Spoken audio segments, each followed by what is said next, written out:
오늘 본문 말씀 가지고 사무엘상 강의 20번째 시간으로 제비는 사람이 뽑으나 결정은 하나님께 있으니 이라는 제목으로 말씀의 은혜를 나누겠습니다. 함께 우리 제목을 따라 하겠습니다. 제비는 사람이 뽑으나 결정은 하나님께 있으니. 한 번 더 따라 하시겠습니다. 제비는 사람이 뽑으나 결정은 하나님께 있으니. 네, 고맙습니다. 오랜만에 사무엘상 강의를 다시금 시작을 하려 합니다. 사무엘상 9장과 10장의 내용은 하나님을 떠난 이스라엘 백성들이 하나님께 하나님이 아닌 왕의 통치하심을 받고자 우리에게도 왕을 세워달라고 요구하는 장면에서부터 시작이 됩니다.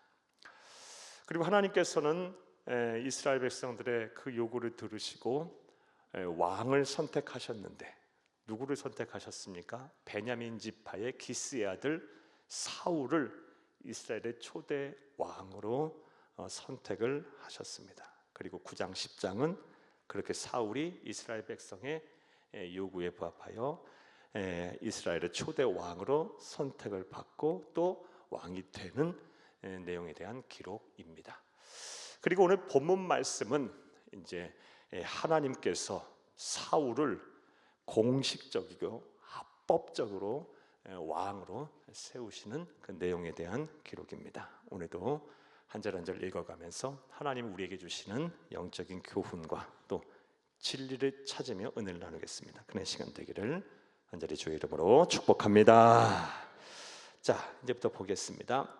하나님께서는 사울을 이스라엘의 공식적이고 합법적으로 왕으로 세우기 위해 어떻게 하셨을까요? 어떠한 과정을 거치셨을까요?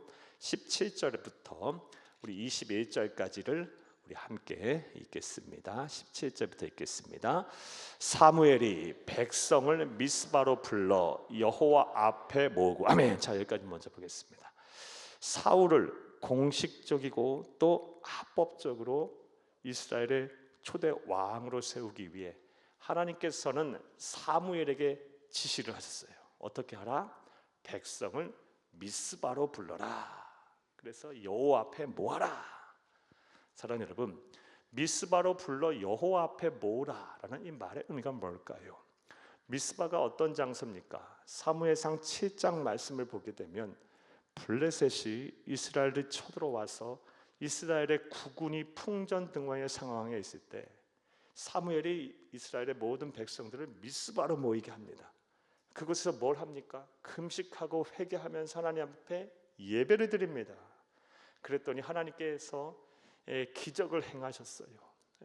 그래서 하늘에 뇌우를 바라시고 그리고 천둥을 치게 하시고 또 바람을 일게 하셔서 이 블레셋이 전쟁에서 지게 하셨어요. 이스라엘이 크게 승리케 하셨어요. 미스바는 하나님께 예배를 드린 장소예요. 그러니까 사울을 공식적이고 합법적으로 이스라엘의 왕으로 세우기 위해 하나님께서 사무엘 선지자를 통해서 명령하신 첫 번째 과정이 무엇이었습니까? 무엇입니까? 예배를 드리라는 거였어요. 사랑하는 여러분, 하나님께서 이 사무엘 선지자에게 명령하신, 이스라엘 백성들의 명령하신 이 미스바로 모이라라는 것은 우리에게 많은 영적인 교훈을 주고 있어요. 무엇인가 일을 새롭게 시작을 할 때, 그리고 무엇인가를 선택하고 결정을 해야 할 때 무엇을 하면서 시작해라? 선택하고 결정해라? 예배를 통해서. 예배부터 드리고 시작을 하세요. 그 예배를 드리고 여러분이 중요한 선택을 하시고 예배를 드리면서 여러분이 중요한 결정도 하세요. 우리가 예배를 드리면서 시작을 하고 선택과 결정을 한다는 것은 우리의 마음이, 우리의 중심이 어디를 향하고 있다는 것을 의미합니까? 하나님께 향하고 있다는 것을 의미해요. 우리의 모든 흥망성쇠와 생사화복이 하나님 손에 있다는 것을 인정하는 거예요. 그렇죠? 인정하는 사람이 예배를 드리면서 중요한 선택도 하고 결정도 하겠죠. 꼭 그리 하시기를 간절히 주의 이름으로 부탁합니다. 세상을 살다 보면 우리가 선택을 하고 결정을 해야 할 순간들이 얼마나 많습니까? 그리고 무엇인가 새롭게 시작해야 할 때 또 일들이 얼마나 많습니까? 그럴 때마다 항상 기억을 하세요. 예배를 항상 우리의 삶의 우선순위에 딱 두고 하나님을 경외하는 그 마음을 앞에 두고 그리고 시작을 하시고 선택하고 결정을 하세요. 하나님께서 반드시 복을 주실 것입니다. 하나님께서 여러분의 삶을 책임지실 것입니다. 여러분의 시작과 끝을 하나님께서 꼭 책임지실 것이며 가장 현명한 선택, 바른 결정을 하게 하실 것입니다. 이런 은혜와 복이, 이런 은혜와 실천이 저와 여러분 가운데 충만하기를 간절히 주의 이름으로 축복합니다. 사울을 이스라엘의 초대 왕으로 공식적이고 또 합법적으로 세우는 이 과정을 수행하는 데 있어서 하나님께서 사무엘 선지자에게 명령하신 첫 번째 일은 미스바로 모여라, 뭐해라? 예배드려라 라는 거였어요. 자, 일단 이제 미스바로 모였습니다. 미스바로 모여서 사무엘 선지자가 하나님께 명을 받아 이스라엘 백성들에게 뭘 하겠어요? 메시지를 전하겠죠. 쉽게 말하면 설교를 했겠죠. 그 내용이 18절, 19절 말씀입니다. 어떠한 메시지를 전했는지 한번 보겠습니다. 18절, 19절을 함께 읽겠습니다. 이스라엘 자손에게 이르되 이스라엘 하나님 여호와께서 이같이 말씀하시기를 내가 이스라엘을 애굽에서 인도하여 내고 너희를 애굽인의 손과 너희를 압제하는 모든 나라의 손에서 건져내었느니라 하셨거늘. 19절 너희는 너희를 모든 재난과 고통 중에서 친히 구원하여 내신 너희의 하나님을 오늘 버리고 이르기를 우리 위에 왕을 세우라 하는도다. 그런즉 이제 너희의 지파들을 1000명씩 여호와 앞에 나오라 하고. 아멘. 18절 19절 말씀 미스바로 모여라 예배하는 가운데 사무엘 선지자가 두 가지의 중요한 메시지를 선포했어요. 먼저 18절 말씀 우리가 읽은 대로 무엇을 얘기합니까? 하나님의 구원의 역사를 회상시키셨어요. 상기시켰어요. 출애굽 때의 그 사건을 다시금 인용하면서 상기시키면서 애굽에서 우리를 인도하여 내신 이가 누구냐? 하나님이다. 애굽뿐만 아니라 수많은 이민족의 침입으로부터 우리를 지키신 자가 누구냐? 하나님이지 않냐? 하나님의 구원의 역사를 먼저 상기시켰어요. 그리고서 이제 뭘 이야기합니까? 하고 싶었던 얘기가 이제 이 19절에 있는 거죠. 그런데 왜 너희는 하나님을 버리려고 하느냐?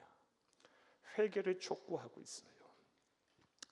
즉 너희가 이스라엘 백성들을 향해 말하고 있어요. 너희가 하나님을 버리고 하나님의 통치를 받으려 하지 않고 왕을 세워 왕의 통치를 받으려고 하는 것은 하나님을 버리는 행위다. 하나님을 떠나는 행위다. 불신앙이다. 불순종이다 라고 책망을 하고 있습니다. 이처럼 이스라엘 백성들이 왕을 요구했고 또 왕을 세워서 그의 통치를 받으려고 했던 것은 하나님을 향한 불신앙과 불순종의 행위였어요. 자, 그런데 하나님은 어떻게 하셨어요? 이러한 이들의 불순종과 불신앙을 용납하셨어요. 허용하셨어요. 그리고 사무엘 선지자를 통해서 이스라엘 초대 왕으로 공식적으로 누구를 세워내갑니까? 사울을 세우셨어요. 우리는 이러한 하나님의 모습을 보면서 다음 같은 생각을 해보게 돼요. 사랑하는 여러분, 하나님은 종종 우리의 불신앙과 불순종을 용납하시고 허용하시기도 하세요. 참 신기하지 않아요? 하나님은 공의의 하나님이에요. 심판의 주관자예요. 따라서 우리가 행한 대로 족족 보응하실 수도 있으신 분이에요. 또 그게 공의의 법칙에 맞는 것도 같고요. 그런데 우리가 이 세상 살아와서 알지만 또 성경과 기독교 2000 역사를 통해서 우리가 확인컨대 또 우리의 삶을 통해 확인컨대 우리가 불신앙의 길을 걷고 때로는 불순종할지라도 하나님은요 종종 우리의 불신앙과 불순종을 용납하시고 허용하십니다. 그렇다면 하나님은 왜 그렇게 하실까요? 그 이유가 무엇일까요? 먼저는 사랑하는 여러분, 하나님은 인자하시기 때문에 그래요. 인자하시기 때문에. 로마서 2장 4절을 함께 보겠습니다. 혹 네가 하나님의 인자하심이 너를 인도하여 회개케 하심을 알지 못하여 그의 인자하심과 용납하심과 길이 참으심이 풍성함을 멸시하느냐. 아멘, 아멘. 하나님의 대표적인 속성 헤세드, 인자, 자비예요. 하나님은 은혜가 넘치시는 분이에요. 자비하신 분이에요. 그래서 저와 여러분이 때로는 불신앙의 길을 걷고 불순종의 길을 걷는다 할지라도 때로는 인자하시기에 참으세요. 용납하세요. 허용하세요. 오늘 본문의 이스라엘 백성들이 하나님을 떠나 하나님의 통치를 거부하고 왕을 세우는 행위, 분명히 하나님 앞에 보시기에 불순종, 불신앙이었지만 그들의 불순종과 불순종을 용납하시고 그들의 요구를 들어주셨어요. 왕을 세우세요. 하나님은 뭐 하시기 때문에? 자비하시기 때문에, 인자하시기 때문에. 사랑하는 여러분, 우리가 믿고 섬기는 하나님은 인자하신 분이에요. 그 사랑이 한이 없으신 분이에요. 감히 그 사랑의 깊이를 측량할 수가 없어요. 그 넓이를 잴 수가 없어요. 그 따뜻함의 온도를 측정할 수가 없어요. 하나님의 그 사랑에 한번 매혹이 되면 벗어날 수가 없어요. 저와 여러분 그래서 이 시간까지 와서 예배 드리는 거 아니에요? 세상 사람들이 보기에는 미쳤다고 할지도 몰라요. 금요일날 이 밤에 와서 예배 드리고 있어요. 잠도 안 자고. 사랑하는 여러분, 우리는 그 하나님의 사랑을 알기에, 그 인자하심을 알기에, 그 은혜를 알기에 이 자리에 와서 예배도 드리는 거예요. 하나님은 인자하시기에 당신의 백성의 불순종을 참으신 겁니다. 그런데 주의할 것이 있어요. 하나님의 인자하심에 기대어 하나님 또 용서하실 거야. 그래, 회개하면 돼 하면서 하나님의 인자하심을 소위 남용을 하면 안 돼요. 분명 또 말씀하셨어요. 잠언 24장 12절 말씀에 행한 대로 뭐한다? 보응하리라, 심판하리라. 언젠가 하나님의 심판의 날이 올 거예요. 결산의 날이 올 거예요. 누가 피하겠어요? 저와 여러분도 하나님 앞에 설 날이 올 텐데요. 그날이 죄송하지만 오늘 밤이 될 수도 있는 거고요. 하나님 앞에 섰을 때 행한 대로 그대로 우리의 죄상이 드러나게 될 거예요. 물론 저와 여러분은 예수를 그리스도 믿어 거듭난 자, 영생을 선물 받은 자이기에 무서운 심판에 당하지 않겠지만 그렇다고 우리의 죄상이 사라지는 건 아니거든요. 하나님 앞에 그대로 드러나게 될 거예요. 그러하기에 하나님의 인자하심에 기대어 그 인자하심에 남용하여 우리가 회개를 남발하지 않기를, 저를 범하는 일이 없기를 간절히 주의 이름으로 부탁합니다. 하나님께서는 때로는 종종 이 불신앙과 불순종을 용납하시고 허용하세요. 첫 번째 이유는 하나님의 인자하심, 하나님의 대표적인 속성인 헤세드 때문에 그래요. 또 다른 이유가 뭘까요?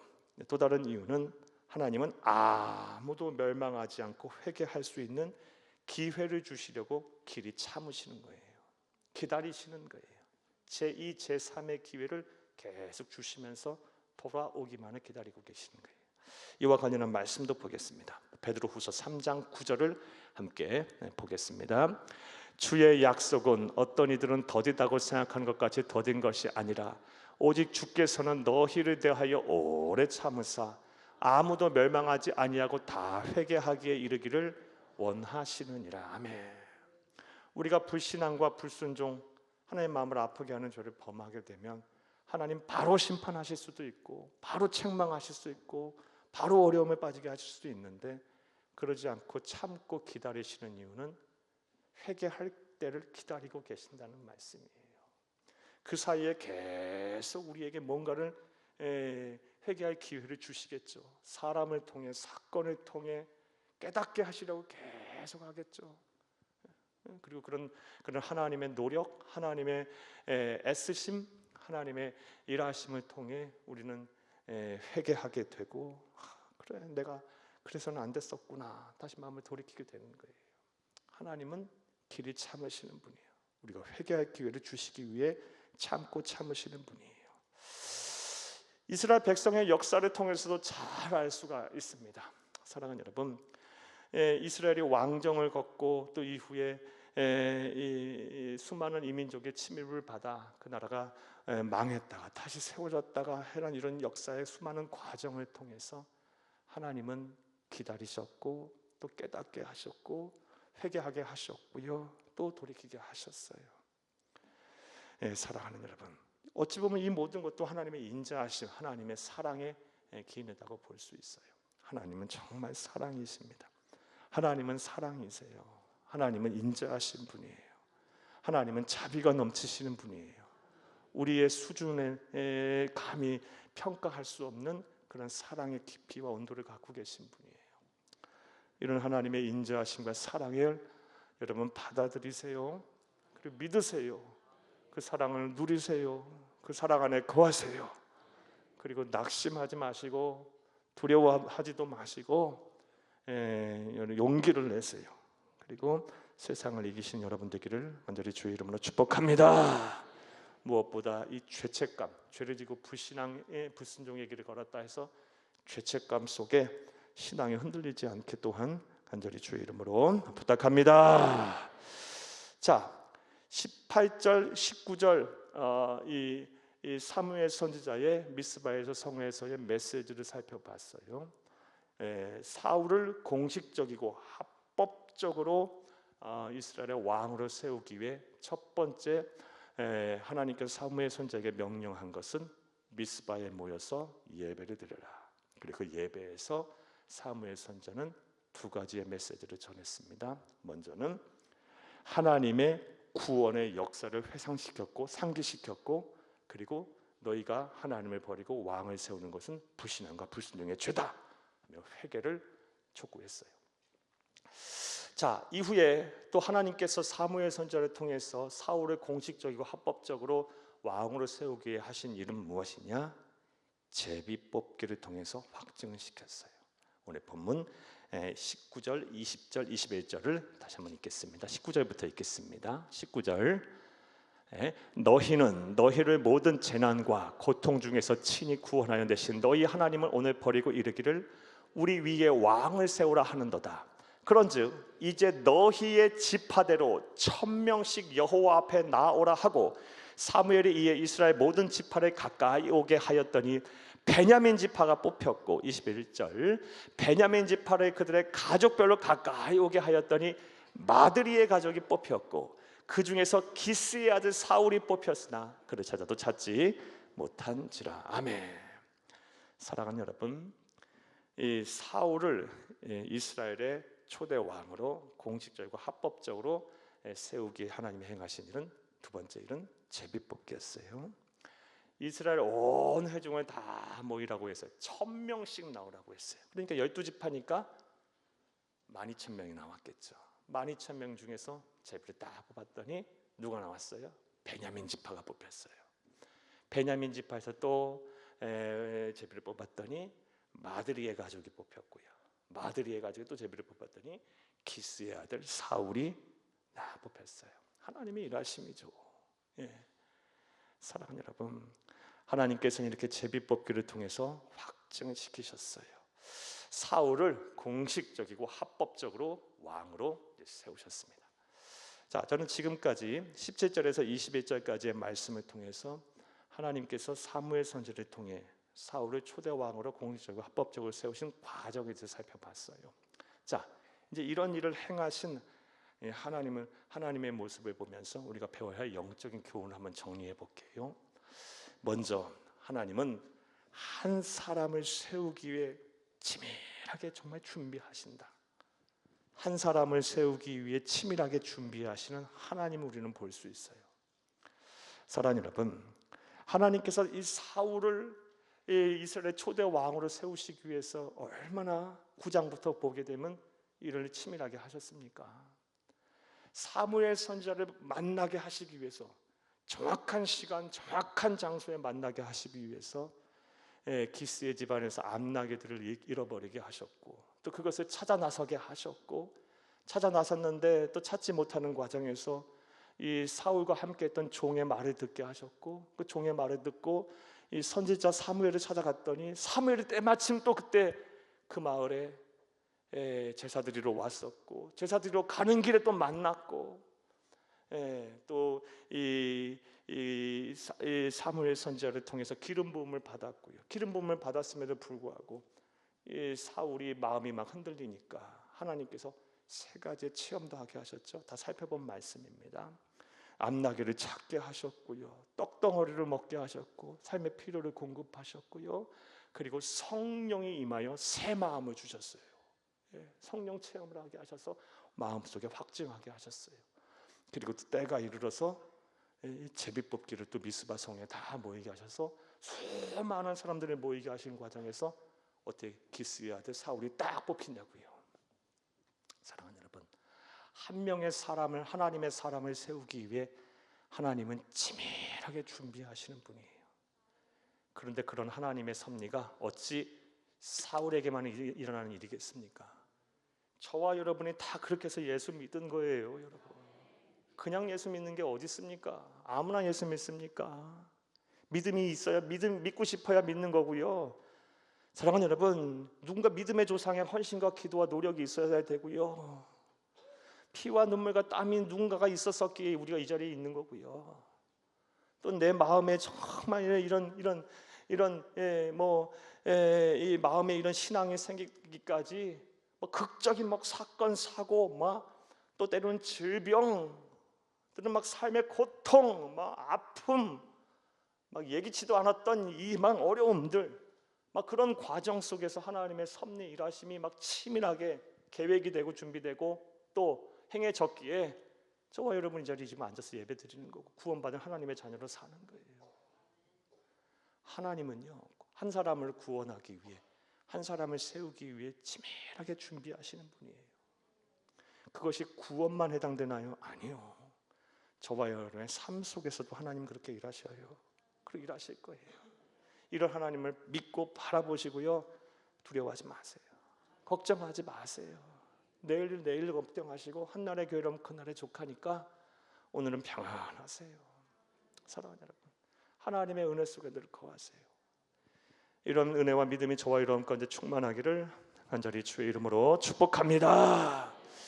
죄송하지만 제 얘기 가만히 단단히 좀 해드려 볼게요. 조금만 해드려 볼게요. 말씀 준비하면서 참 어떻게 하나님께서 저를 위해서 이렇게 치밀하게 준비하시며 이제까지 세우셨나 다시금 한번 돌아보게 됐어요. 잘 아시겠지만 고등학교 3학년 때까지 저는 음악을 할 거라고는 생각을 해본 적이 없어요. 어려서부터 반주 열심히 했고, 저는 6살 때부터 새벽 예배 반주를 한 사람이니까 피아노 쳤고 교회에서 찬양 인도도 했고 이렇게 저렇게 했지만 음악을 할 거라고는 생각도 못했고요. 그런데 하나님께서 그 길로 인도하셨고요. 또 음악을 할 때는 평생 그거 하고 살 줄 알았어요.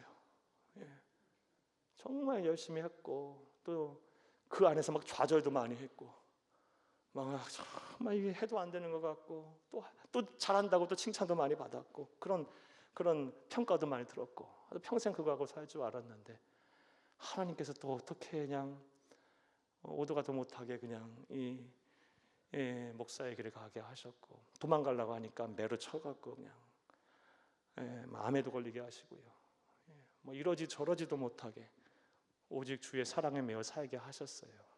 그래서 요즘 그런 생각이 들어요. 요즘 그런 생각이 아니라 예전부터 그런 생각이 들어요. 하나님의 인도하심에 따라 살아야겠다. 너무 걱정하지 말고 하나님이 이끄시는 대로 살아야겠다. 여러분들도 그렇게 사세요. 하나님이 이끄시는 대로.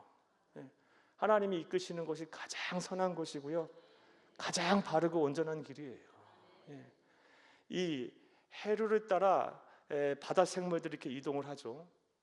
근데 해류를 역행하고 거스르게 되면 그 바다 생물은 못 살아요. 해류가 이끄는 대로 바다 생물은 같이 이끄는 대로 흘러가야 되는 거예요. 우리의 인생도 마찬가지입니다. 우리의 삶의 주인이자 생명의 주인이신 하나님이 이끄시는 대로 사세요. 너무 염려하지 마시고. 그게 당장 손해인 것처럼 보일 수도 있고 당장은 아닌 것처럼 보일 수도 있어요. 내 짧은 지성과 이성과 또 감정과 경험으로 볼 때 잘못된 길, 그릇된 길인 수도 보일 수도 있어요. 하지만 하나님이 이끄신 대로 살고 하나님 앞에 맡기세요. 그리고 이 하나님이 주신 아름다운 세상에서 주가 주신 사명 잘 감당하면서 감사하며 은혜 속에 사세요. 가장 선하고 바르고 완전한 길로 저와 여러분을 인도하실 것입니다. 이런 복이 저와 여러분 가운데 함께 하기를 간절히 주의 이름으로 축복합니다. 사울을 이스라엘의 초대 왕으로 이렇게 공식적이고 합법적으로 세우는 과정 속에서 우리가 배울 수 있는 첫 번째 영적인 교훈은 하나님은 한 사람을 세우기에 치밀하게 준비하신다라는 교훈을 얻을 수 있어요. 또 다른 교훈은 하나님은 모든 역사의 주관자이시다라는 교훈도 다시금 얻을 수가 있어요. 우리 잠언 16장 33절을 함께 읽겠습니다. 제비는 사람이 뽑으나 모든 일을 작정하기는 여호와께 있느니라. 아멘. 수많은 사람들을 불러 모아놓고 제비를 뽑았는데 어떻게 기스의 아들 사울이 다 그 왕으로 뽑히냐고요. 짜고 쳐도 이렇게는 못 칠 것 같아요, 여러분. 쉽지 않은 일이요. 이 확률적으로 계산을 해보면 이게 인간의 계산으로 되는 계산입니까? 그리고 앞서 말씀드린 대로 한 사람을 왕으로 세워가기 위해서 하나님 치밀하게 준비하고 계획해 오셨죠. 제비는 사람이 뽑으나 결정은 하나님께서 하신다. 하나님의 백성의 선택과 결정, 기도하고 믿음으로 하는 행위, 하나님께서 하나님의 뜻이고 하나님의 섭림을 믿으시기를 간절히 주의 이름으로 축복합니다. 종종 그러신 분들 계세요. 하나님의 뜻이 무엇인지 몰라서 하나님의 뜻을 알기까지 기도하고 기다리고 계신다면서 아무 일도 못 하시는 분들 계세요. 네, 그것도 믿음일 수 있어요. 하지만 더 우리가 성경적인 바른 믿음은요, 한번 기도한 것은 받은 줄로 믿으라. 제비는 사람이 뽑으나 결정 하나님이 하신다 하고, 성경과 신앙의 양심에 위배되지 않으면 여러분 믿음을 가지고 믿습니다 하고 여러분 결정하고 선택하시고 담대하게 하세요. 다시요, 신앙과 성경의 가르침에 위배되지 않으면, 우리의 신앙의 양심과 성경의 가르침에 위배되지 않으면 믿음을 가지고 기도한 대로 담대하게 그게 하나님의 뜻인 줄 알고 행하세요. 하나님께서 반드시 여러분의 길을 인도하실 것입니다. 일어나 실천이 있기를 간절히 주의 이름으로 축복합니다. 세 번째로, 이 하나님이 이 사울의 공식적이고 이 합법적으로 왕으로 세우시는 과정을 통해 우리가 배울 수 있는 또 다른 영적인 교훈은요, 하나님은 질서와 공의를 존중하시는 분이시다라는 걸 알 수 있어요. 하나님께서 그냥 선포만 하셔도 되겠죠. 그리고 이미 10장 1절에 보게 되면 사울에게 기름을 부었어요. 사무엘 선지자가 직접요. 그럼에도 불구하고 하나님께서는 또 이스라엘 온 회중을 불러 모으고, 그리고 공식적이고 합법적인 절차와 과정을 통해서 사울을 왕으로 세워 나갔어요. 하나님은요, 질서를 무시하시는 분이 아니에요. 하나님은 무질서하신 분이 아닙니다. 공의를 존중하시는 분이십니다. 그러므로 우리 그리스도인들은요, 내 은혜가 막 족하다, 내 은혜가 막 크다 하면서 무질서하면 안 됩니다. 하나님께서 세우신 이 규범과 이 질서와 또 권위 안에서 우리가 신앙생활도 하고, 그리고 이렇게 믿음 생활도 해야지, 또 이 질서를 벗어나면 안 되는 거예요. 사랑하는 여러분, 하나님은 질서의 하나님이에요. 그러하기에 우리 그리스도인의 삶도 그러해야 합니다. 우리 그리스도의 삶이 막 무질서하면 안 돼요. 더 질서 정연해야 되고요. 지난주에 시간에 대한 말씀 드렸죠. 시간 관리도 잘 하셔야 돼요, 우리 그리스도인들은요. 그리고 우리의 삶에 마치 이 다니엘처럼 뭐 하나 흠이 없어야 돼요. 남에게 보기에, 우리가 행한 일들이 다른 사람이 보기에 흠이 하나도 없어야 돼요. 흠 잡힐 일이 없어야 된다고요. 그것 또한 질서예요. 사랑하는 여러분, 하나님은 질서와 공의를 존중하시는 분이십니다. 이 말씀 볼까요? 고린도전서 14장 33절 함께 보겠습니다. 하나님은 무질서의 하나님이 아니시오 오직 화평의 하나님이시라. 모든 성도와 교회함과 같이. 아멘. 무질서의 하나님이 아니십니다. 하나님은 질서의 하나님이십니다. 질서와 공의를 존중하셔서 합법적이고 공식적인 절차를 통해서 사울을 초대 왕으로 세우셨습니다. 자, 전 지금까지 17절에서 21절까지의 말씀을 설명했습니다. 사울이 미스바에 모인 예배와 성회와 그리고 제비뽑기를 통해서 공식적이고 합법적으로 왕이 됐습니다. 자, 그 사울 어디 갔나요? 찾을 수가 없어요. 사람들이 그래서 사울이 어딨냐라고 찾았더니 사울이 어디가 있었습니까? 22절을 함께 읽겠습니다. 그러므로 그들이 또 여호와께 묻되 그 사람이 여기 왔나이까? 여호와께 대답하시되 그가 진보다리 사이에 숨었느니라 하셨더라. 아멘. 사울을 뽑아놓고 보니까요, 사울이 어디 갔어요? 찾을 수가 없어요. 어디 갔어요? 숨었어요. 어디에 숨었습니까? 진보다리들 사이에 숨었어요. 왜 숨었을까요? 이미 사무엘 선지자를 통해서 얼마나 많은 이야기를 들었어요. 얼마나 많은 과정을 거쳤습니까? 쉽게 얘기하면요, 오늘날로 적용하면 수차례 면담도 했고 상담도 했고 확신도 가졌고 체험도 했고 공부도 했고 다 준비가 됐어요. 그런데 결정적인 순간에 사라진 거예요. 왜 사라졌을까요? 뻔하죠. 왜 사라졌을까요? 두려웠기 때문에 그렇죠. 내가 어떻게 왕을 해? 내가 어떻게 왕을 해? 내가 어떻게? 두려움 때문에 그런 거예요. 용기가 나지 않았던 거예요. 사랑하는 여러분, 이런 일을 통해서 우리는 다음 같은 또 영적인 교훈을 얻어요. 사람은 참 믿음의 대상이 아니라 사랑의 대상이에요. 사울 그렇게 준비시켰는데 결정적인 순간에 또 실수하잖아요. 도망가 버리잖아요. 숨어 버리잖아요. 완전한 사람은 없어요. 완전해 보이는 것처럼 보이지만 완전한 사람의 일은 없어요. 사람은 믿음의 대상, 신이 아니에요. 사랑의 대상이에요. 우리의 믿음은 내 대상, 우리가 믿고 의지해야 될 대상은 오직 하나님밖에 없어요. 완전하신 분은 하나님밖에 없어요. 그러므로 우선 저와 여러분 스스로의 완전함을 자랑해서는 안 돼요.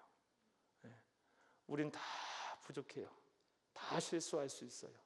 나의 완전함을 자랑하는 순간, 한순간에 그게 무너지면 이 밑바닥까지 떨어져 버리게 될 거예요. 나 건강해, 한순간에 건강 잃을 수 있고요. 우리 가정 다 뭐 문제 없어, 우리 자녀들 다 괜찮아. 자녀들 한순간에 사건 사고 휘말리면, 한 번에 내 마음대로 안 그곳 한순간 탈선해 버리면 그 기대 한 번에 무너지는 거 순간일 거고, 난 돈과 재물 많아, 난 걱정 없어, 난 노후 부장 다 됐어, 한순간에 하나님 후 불어버리면 없어질 수도 있는 것이고, 내 믿음도 자랑해서 안 돼요. 나는 구원의 분명한 확신도 있고 하나님 나와 함께 하셔, 나는 편치 않을 거야. 사랑하는 여러분, 베드로를 보세요. 우리 주 예수님께서 십자가에 매달리기 바로 전날 밤 베드로에게 물었어요. 제자들에게 말씀하셨어요. 오늘 밤 너희들 나를 다 배신할 거다. 베드로는 뭐라 했습니까? 무슨 소리입니까? 무슨 소리입니까? 다른 사람 다 그러할지라도 나는 그러지 않을 거라고 호언장담했는데 예수님 말씀하셨어요. 다구기 전에 네가 3번 나를 부인하리라 하잖아요. 그게 몇 시간이 된 얘기입니까? 얼마나 지났다고 그런 배신을 합니까? 완전한 사람은 없어요. 사울을 보세요. 그렇게 준비를 시켰는데도 순간 실수를 해요. 사람은 믿음의 대상이 아니라 사랑의 대상입니다. 오직 내가 믿고 의지할 대상은 하나님이심을 믿으시기를 간절히 주의 이름으로 축복합니다. 이런 말씀들은 우리 서로 옆에 사람들하고 한번 해볼까 봐요. 사람은 믿음의 대상이 아니라 사랑의 대상이며, 오직 내가 믿고 의지해야 될 대상은 하나님이십니다. 네, 사랑의 대상이에요. 서로 사랑하면 되는 거예요. 또 이런 사울의 이런 행동을 보면서 우리가 배울 수 있는 영적인 교훈, 또 다른 영적 교훈은요, 사역은 능력 있는 사람이 하는 것이 아니라 하나님께 부르심을 받은 사람이 하는 것이다 라는 것을 알 수 있게 돼요. 사울이 능력 있는 것 같지만 능력이 없잖아요. 가장 왕으로서 중요한 게 뭐예요? 흔들리지 아니하는 그런 담대함이에요. 그런 정신력이에요. 그래야 다른 사람들이, 수많은 백성들이 그 사람을 믿고 따르죠. 앞에서 리더가 흔들리고 숨어버리고 이래버리면 어떻게 사람들이 따라갑니까? 믿고 의지합니까? 그 사람을 리더로 믿고 따릅니까?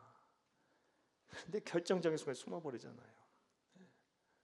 사랑하는 여러분, 어찌 보면 왕으로서 가장 중요한, 가장 있어야 할 그런 이런 덕목이 없는 거예요. 그런데 하나님께서는 그를 이스라엘 초대 왕으로 세우세요. 이를 통해서 우리가 함께 읽은 그 교훈을 얻을 수 있어요. 사역은요, 능력 있는 사람이 하는 게 아니고 하나님께 부르심 받은 사람이 하는 거예요. 예. 그러므로 저와 여러분, 난 능력 없어요. 나는 말도 잘 못하고 하나님에 대해 아는 지식도 없고요. 신앙에 대한 체험도 없고요. 나는 학벌도 보면 없고요. 그리고 가진 것도 별로 없고 건강하지도 못하고 삶도 바쁘고요. 뭐 하나 내놓을 게 없어요. 그래서 난 주일 못하겠어요. 아니요. 사역은 능력 있는 사람이 하는 게 아니고 하나님께 부름받은 사람이 하는 거예요. 사랑하는 여러분, 그러므로 하나님께서 부르셨을 때 감사합니다. 하나님, 저를 사용해 주셔서 감사합니다. 목석과 같이 참 보잘것없는 저를 이렇게 하나님 불러내셔서 또 다듬어 가실 하나님을 찬양합니다 하면서 사용하실 하나님께 감사하며 여러분 그 사역의 자리에 기쁨으로 사역을 감당해내세요. 반드시 하나님 여러분에게 복을 주실 줄로 믿습니다. 믿습니다. 자, 사울 결정적인 순간에 숨어버렸어요. 두려움이 있기 때문에, 두려웠기 때문에요. 그리고 결국 또 찾아내죠. 자, 찾아내서 이제 사람들이 그를 이스라엘의 왕으로 이제 추대했는데, 추대하는 과정에서 보게 되면 이스라엘 사람들의 두 가지의 반응이 나타납니다. 그 반응이 이제 23절에서 27절까지의 말씀입니다. 23절에서 27절을 함께 보겠습니다. 그들이 달려가서 거기서 그를 데려오매 그가 백성 중에 선이 다른 사람보다 어깨 위만큼 컸더라. 아멘.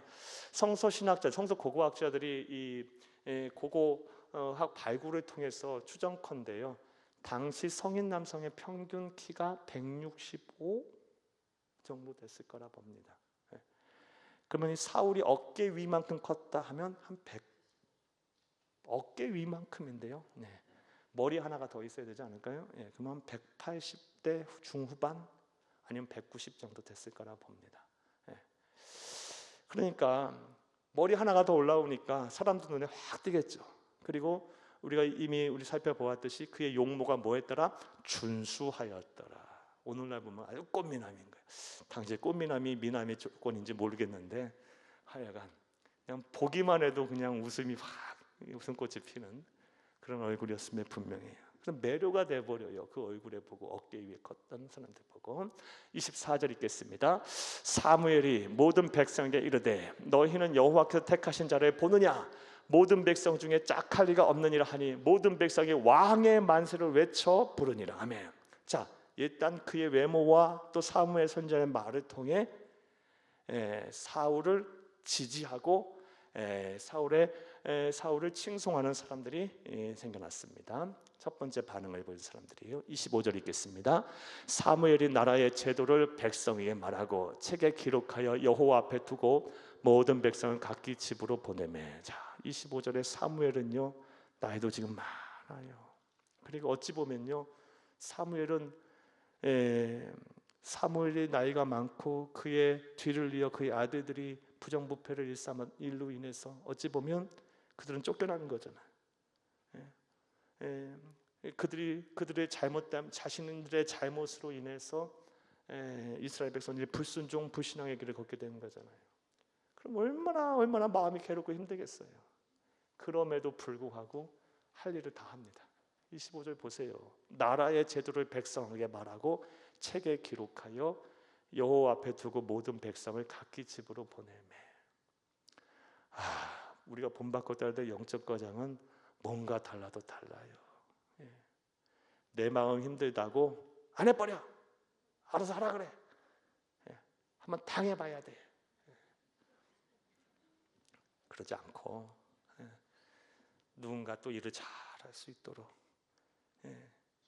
선한 마음을 가지고 하나님 나라를 위해, 주의 몸된 교회를 위해서, 또 누군가를 일해서 그 사람들을 위해서 끝까지 헌신하고 끝까지 책임을 다하는 사람, 그 사람이 그리스도인이고 그 사람이 진짜 하나님의 백성인 거예요.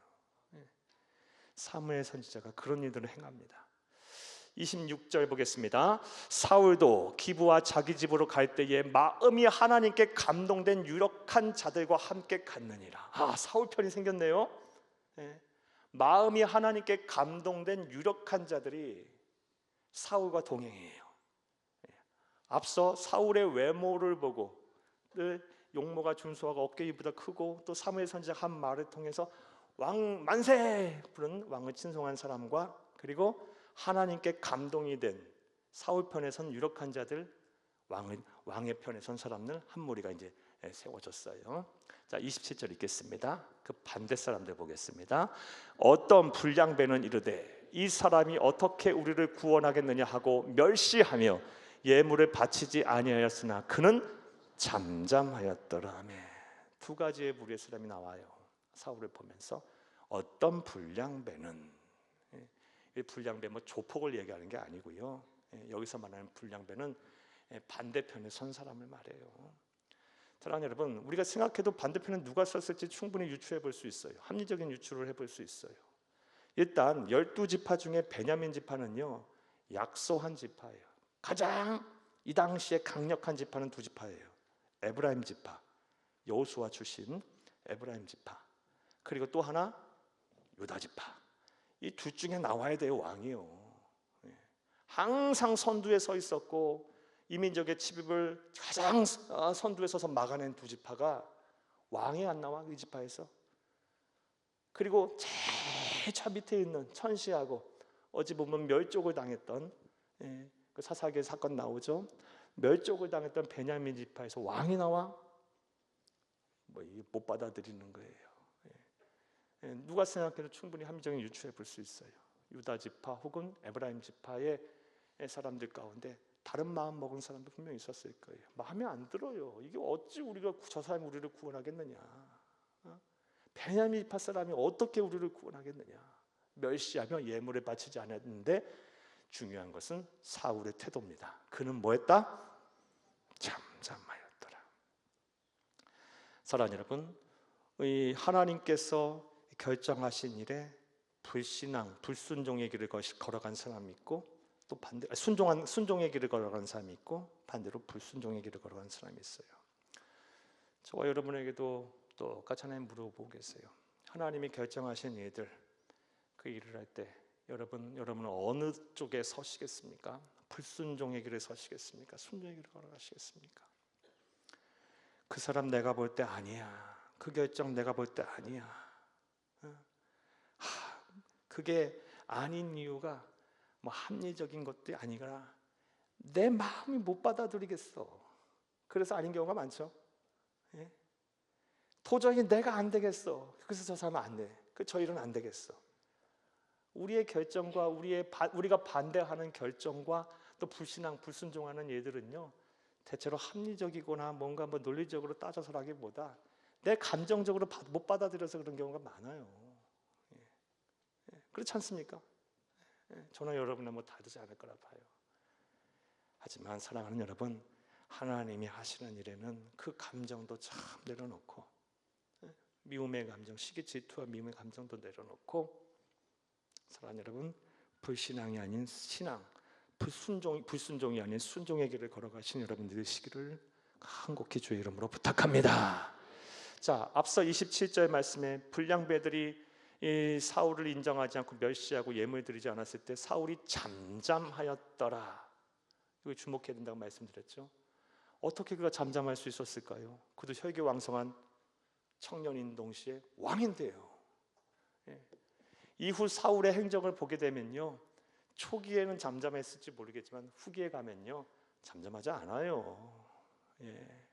당장 이것들 하면서 다 죽여버렸을 거예요. 그런데 이 시점에는 그래도 아직까지는 하나님의 사람이에요.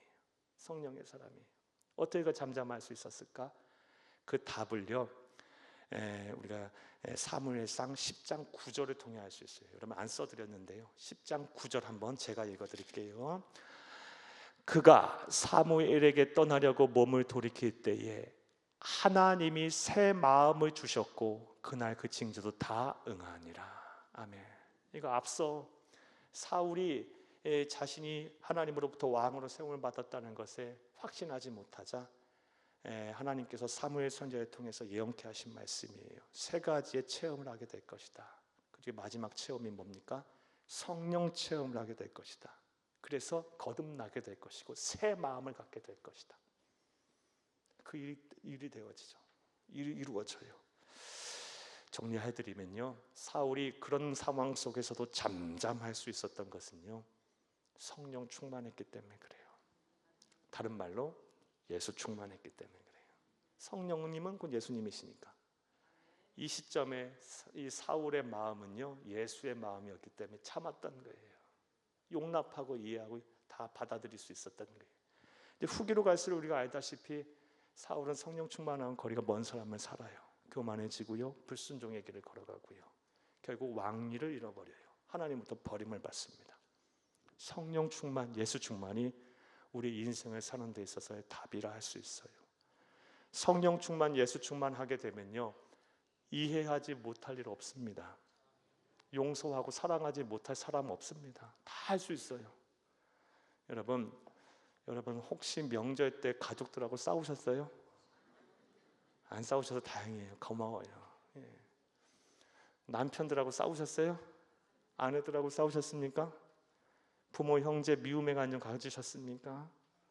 없어야 되겠죠. 네. 그 외에도 우리가 직장과 사업장, 학교 삶의 일터에서 누군가 미워하거나 또 교회에서 특별히 그래서는 절대 안 돼요. 이건 하나님의 마음이 아니에요. 예수의 마음이 아니에요. 여러분 자꾸 예수 충만하기 위해 노력하세요. 우리 예수님의 마음, 내 마음 되기에 노력하세요. 그게 성령 충만해지는 거예요. 예수님은 성령님이시니까. 성령 충만하면 용서하고 잠잠할 수 있어요. 사울이 참았기 때문에 초대 왕이 된 거고요, 초기에 그 사역을 할 수 있었던 거예요. 다시 말해 성령 충만했기 때문에요. 성령 충만, 예수 충만이 우리의 인생을 사는, 우리의 인생을 성공으로 이끄는 답입니다. 결론이에요. 성령 충만, 예수 충만하시기를 간절히 주의 이름으로 축복합니다. 축복합니다.